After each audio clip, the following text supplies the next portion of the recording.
សួស្តីអ្នកទាំងអស់គ្នាស្វាគមន៍មកកាន់ផ្នែកទី4ហើយផ្នែកនេះគឺយើងនឹងនិយាយអំពី breadboard ហើយនឹង jumper ខ្សែ jumper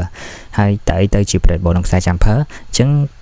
breadboard ត្រូវបានគេស្គាល់ថាជាបន្ទះផ្លាស្ទិករាងចតុកោណកែងមួយដែលវាមានរន្ធតូចៗជាច្រើនតម្រៀបជួរគ្នាដូចដែលយើងឃើញហ្នឹងហើយរន្ធទាំងអស់ហ្នឹងគឺអនុញ្ញាតឲ្យយើងដោតនៅសម្ភារៈគ្រឿងអេឡិចត្រូនិកដូចជា resistance ដូចជា LED ដើម្បីធ្វើការបង្កើតនៅ prototype ឬក៏ធ្វើការតេស្តសាកល្បងជាមួយនឹង circuit electronic របស់យើងដោយមិនចាំបាច់យើងត្រូវការផ្សារភ្ជាប់ខ្សែនឹងនំដបបាយហើយការប្រើជាមួយ breadboard នឹងផងដែរគឺយើងអាចប្រើប្រាស់ជាមួយនឹង jumper wire ដែលជាខ្សែដែលយើងឃើញហ្នឹងដើម្បីធ្វើ prototyping របស់យើងហ្នឹងហើយដំណើរការរបស់ breadboard របស់យើងឬក៏ការប្រើប្រាស់របស់វាហ្នឹងគឺឆ្នោតលើពីលើហ្នឹងគឺគេហៅថា power rail គឺជើងរបស់វាគឺជាជួរជាគេហៅថា horizontal ជាជួរដេកមួយជួរអញ្ចឹងគឺយើងអាចដោត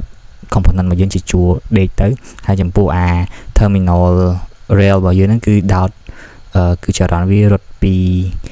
ជួរឈរគេហៅថា vertical ហ្នឹងហើយវាមានcentral groove មួយដែល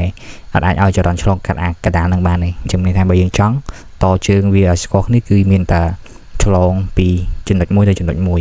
ហើយបើយើងដក case របស់ breadboard យើងចេញគឺយើងនឹងឃើញពណ៌ទឹកប្រាក់ហ្នឹងគេហៅថា terminal strip ជើង terminal strip ហ្នឹងគឺសម្រាប់ដាក់នៅលើក្នុង breadboard ហ្នឹងដើម្បីយើងដាក់ component ឬក៏ដាក់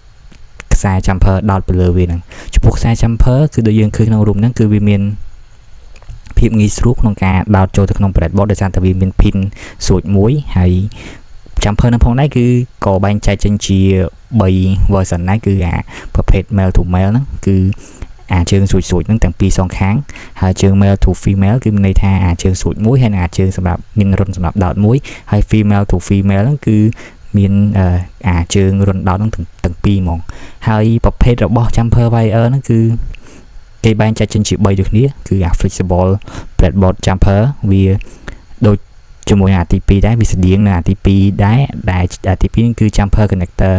lead គាត់ពីរហ្នឹងវាខុសគ្នាត្រង់តែទី1គឺវាក្បាលមូលទី2វាក្បាលរាងជ្រុងហើយវារាងតាន់ជាងទី1តែចំពោះទី3គឺ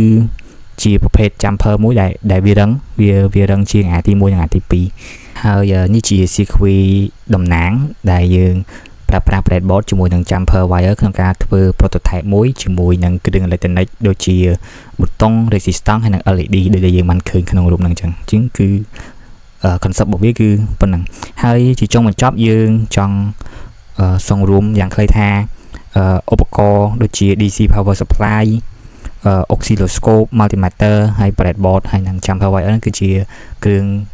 សំខាន់មួយសម្រាប់អ្នកដែលចាប់ផ្ដើមមូលដ្ឋានគ្រឹះនៃ electronic ហ្នឹងគឺគាត់ត្រូវស្វែងយល់ថាតើអីជា power supply និងតើអីជា oscilloscope តើវាប្រើដើម្បីអីគេដើម្បីងាយស្រួលក្នុងការយើងធ្វើ test និងធ្វើ prototype ទៅលើគ្រឿង electronic គ្រឿងអគ្គិសនីរបស់យើងហ្នឹងអញ្ចឹងវីដេអូហ្នឹងគឺមានតែប៉ុណ្ណឹងអញ្ចឹងអរគុណអ្នកនរគ្នាជួបគ្នាជាមួយនឹងវីដេអូផ្សេងៗទៀត